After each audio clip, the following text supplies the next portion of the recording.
There is a truth about human relationships that most people learn only after they have been hurt by someone they trusted.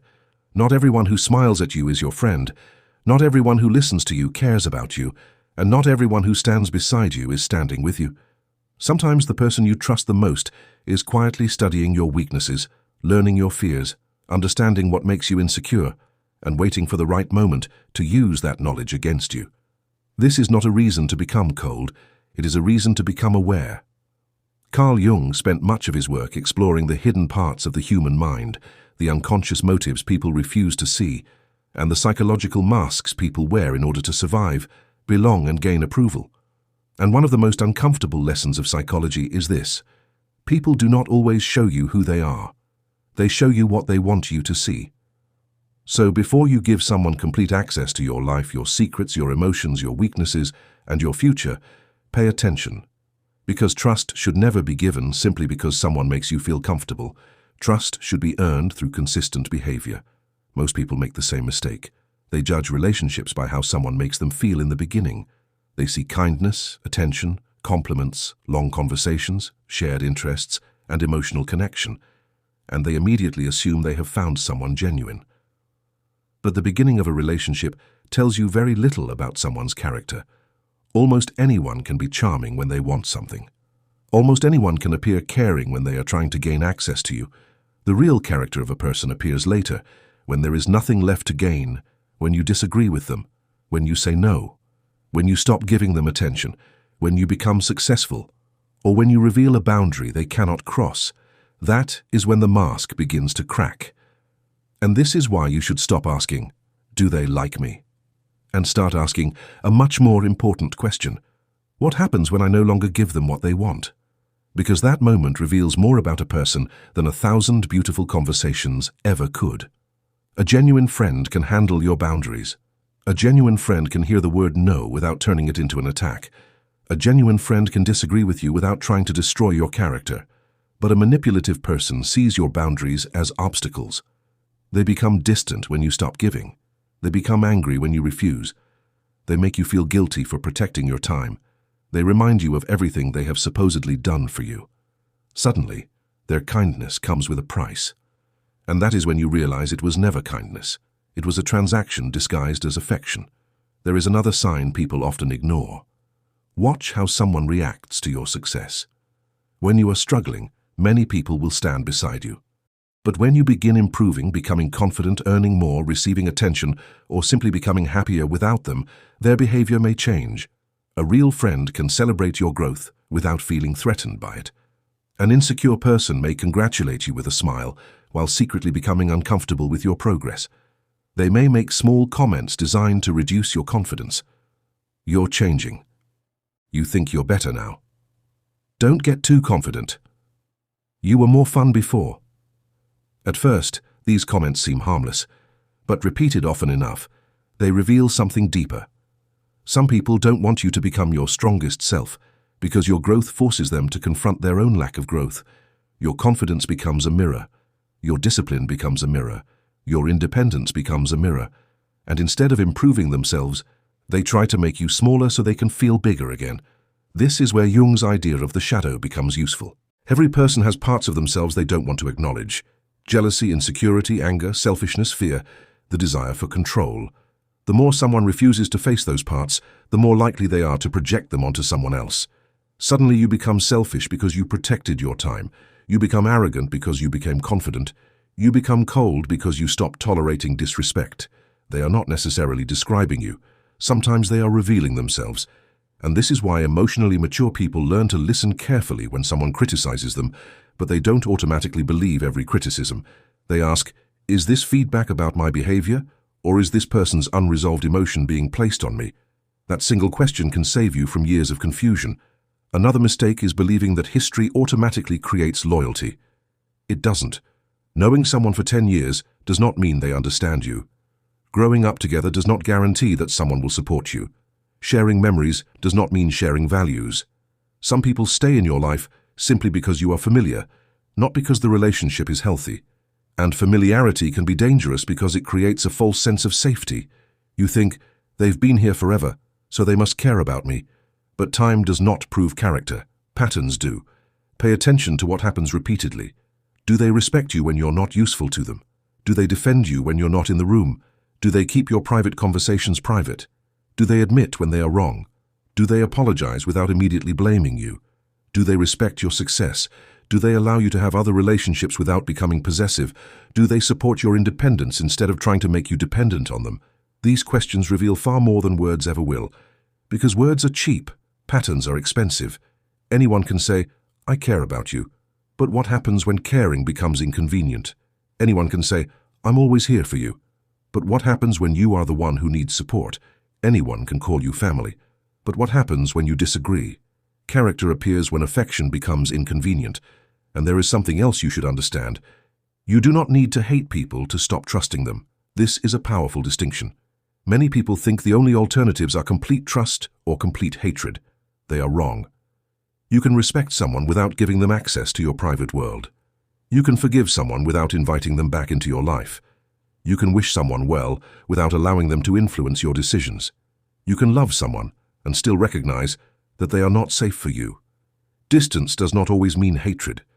Sometimes distance is simply wisdom. And perhaps the most important lesson is this: stop explaining yourself to people who have already decided to misunderstand you. When someone benefits from misunderstanding you, no explanation will ever be enough.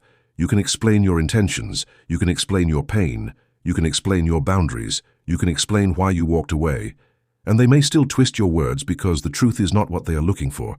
They are looking for control. Once you understand this, you stop wasting energy trying to convince everyone of your innocence.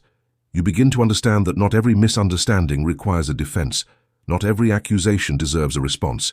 Not every person deserves access to your emotional energy. Silence becomes a form of protection. And this is where solitude becomes powerful. When you are comfortable being alone, you become much harder to manipulate. Why? Because manipulation often depends on your fear of losing someone. If you desperately need their approval, they have leverage. If you are terrified of being abandoned, they can threaten distance. If you cannot tolerate being alone, you may accept behavior you would otherwise reject. But when you genuinely know how to stand alone, your standards change. You no longer think, "What if they leave?" You begin thinking, "What happens to my peace if they stay?" That question changes everything. You stop choosing people because you are afraid of loneliness. You start choosing people because their presence actually improves your life. And that is a completely different kind of relationship. There is also a reason some people reveal their true character only after you become vulnerable. Vulnerability creates access. When you tell someone your deepest fear, your past mistakes, your insecurities, your dreams, or the things that hurt you, you are giving them information that can either be handled with care or weaponized later. A trustworthy person protects what you share. An untrustworthy person remembers it for the wrong reasons. They bring it up during arguments, they use it to embarrass you, they tell other people, they remind you of your weakest moments when they need to win, and suddenly you realize that the person you trusted with your wounds has learned exactly where to press. That is why trust should be gradual. Don't give someone the deepest parts of you simply because they gave you access to theirs. Emotional intensity is not the same thing as emotional safety. Someone can tell you their entire life story and still be incapable of respecting your boundaries. Someone can cry in front of you and still manipulate you tomorrow. Someone can make you feel deeply understood and still use that understanding against you later. Never confuse emotional closeness with character. Character is what remains when emotions change. And then there is the friend who only appears when you are useful. They need advice, money, attention, connections, entertainment, validation, or emotional support, and suddenly you are important. But when you need something, they are busy. When you are struggling, they disappear. When you succeed, they return. This relationship can feel confusing because they may not be openly cruel, they may even be pleasant, but the imbalance tells the truth. A relationship that only works when you are giving is not friendship, it is access, and once you stop giving, you discover what the relationship was actually built on. Another powerful test is conflict. Watch what people do when they are angry. Anyone can be kind when everything is going their way. But anger removes filters. Does the person insult you? Does he expose your secrets? Does she threaten to leave every time you disagree?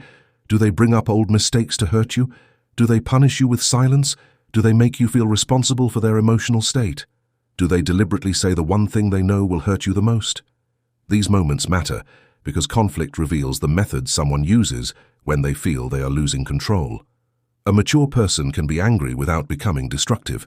An immature person uses anger as a weapon, and if someone repeatedly hurts you during conflict and then expects everything to return to normal after a simple apology, pay attention to the cycle. The apology may not be the change. Sometimes the apology is simply the reset button before the next episode begins. This is why actions must always outweigh promises. If someone says they respect you but repeatedly crosses your boundaries, believe the behavior. If someone says they care but constantly leaves you emotionally exhausted, believe the pattern. If someone says they support you but secretly competes with you, believe the pattern. If someone says they love you but consistently makes you feel small, believe the pattern. You do not need a confession. Repeated behavior is already a confession. And perhaps the hardest lesson of all is realizing that some people are not meant to come with you into every chapter of your life. We often hold on to people because of who they were. We remember the nights they helped us, the conversations, the memories, the laughter, the moments when they were there. But people change, and sometimes the person who was right for an earlier version of you is completely wrong for the person you are becoming. You are allowed to outgrow relationships. You are allowed to change your standards. You are allowed to realize that something once acceptable is no longer acceptable. Growth often requires separation, not because you became better than someone, but because you finally became honest about what you need. And when you begin protecting your peace, some people will accuse you of changing. Let them. You probably have changed. You stopped tolerating what you once tolerated. You stopped chasing people who ignored you. You stopped explaining every decision. You stopped begging for understanding. You stopped confusing history with loyalty. You stopped calling everyone a friend simply because they were familiar. And that transformation can feel lonely in the beginning, but loneliness is often temporary. Losing yourself to keep someone else is much more expensive. So be careful who you trust, but do not become paranoid. The goal is not to believe that everyone is secretly against you. The goal is to stop giving blind trust. Stay open, but stay observant. Love people, but watch their patterns. Forgive, but remember what the experience taught you. Give second chances when they are earned, not simply requested. And never let your fear of losing someone convince you to abandon yourself. Because the strongest person is not the one who trusts nobody. It is the one who can trust wisely without losing awareness. You don't need 100 friends. You need a few people whose behavior makes their words unnecessary. People who respect your silence. People who don't compete with your happiness. People who can tell you the truth without humiliating you. People who protect your name when you're not there. People who celebrate your growth instead of secretly resenting it. People who can disagree without becoming enemies. People who don't need to control you to feel secure. Those people exist. They may be rare, but they exist. And when you find them, you will understand the difference between attention and care, between attachment and loyalty, between emotional intensity and genuine connection. So stop giving everyone the keys to your inner world. Some people only need to know your name. Some deserve your time. A few deserve your trust. And almost nobody deserves complete access to everything you are. Let people reveal themselves slowly. Watch how they treat people who cannot help them. Watch how they respond when you say no. Watch how they behave when you succeed. Watch what they do when they are angry. Watch whether their actions match their words when nobody is watching. Because eventually, everyone reveals themselves. You don't have to force the truth out of them. You only have to stop ignoring what their behavior is already telling you. And when someone finally shows you that they cannot be trusted, don't waste your life trying to turn them into someone they are not. You are not responsible for fixing every person who enters your life. You are responsible for deciding who gets to stay. Protect your peace, protect your attention, protect your vulnerability, and most importantly, protect the part of yourself that knows when something feels wrong. Your instincts may not always be perfect, but repeatedly ignoring them can be far more dangerous. Sometimes the deepest form of self-respect is simply saying, I see what this relationship has become, and I choose not to participate anymore. No revenge, no dramatic announcement, no need to prove anything, just distance, just clarity, just peace. Because in the end, you don't need everyone to understand you, you don't need everyone to like you, and you certainly don't need everyone to have access to you. The people who genuinely belong in your life will not require you to destroy your peace just to keep them there. They will respect your boundaries, they will value your presence without demanding your dependence, and they will never make you feel guilty for becoming stronger. So remember this, Trust slowly, observe deeply, and never confuse familiarity with loyalty. Not everyone is your enemy, but not everyone is your friend. And once you understand that, you stop looking at people through the eyes of hope alone. You start seeing them through the evidence of their behavior. That is not becoming cold. That is becoming awake. If anything in this video reminded you of someone in your own life, comment just one word below: awake. And if you enjoy deep insights into psychology, human behavior, and the ideas of Carl Jung, make sure to subscribe to the channel. You never know, this video might reach someone who needs to hear this right now. Not every smiling face is a friend.